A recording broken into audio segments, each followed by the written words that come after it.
Alloh taolo Qur'oni Karimda Baqara surasida marhamat qiladi. A'udzu billahi minash shaytonir rojim. Innalloha yuhibbut tawwabin va yuhibbul mutatahhirin.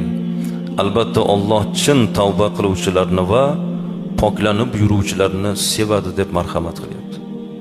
Tavba qiluvchilarni va pok tutib yuruvchilar o'zlarini.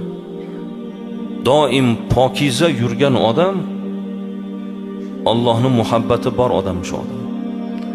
Pokiza intizomli odammichi, mashinasi ham toza yuradi, oyoq kiyimi ham toza yuradi. Bizning xalqimizda bir gap bor.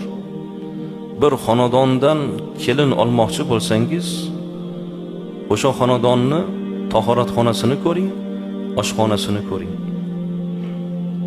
Nopok bo'ldimi, demak unda tartib yo'q. To'g'ri hayot tizimi yo'q. Oshxonasini, tahoratxonasini pokiza ushlagan xonadon tartibli xonadon, intizomli xonadon, barakasi bor xonadon. U xonadonda poklik bormi? U sog'lom turmush tarziga amal qilayotgan xonadon sifatida xalqimiz shuni e'tiborni qilgan.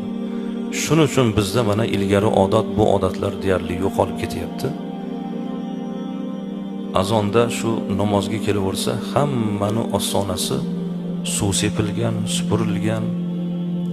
Birinchi kelinlarimizni turib qiladigan ishi hovlini supurish bo'lgan.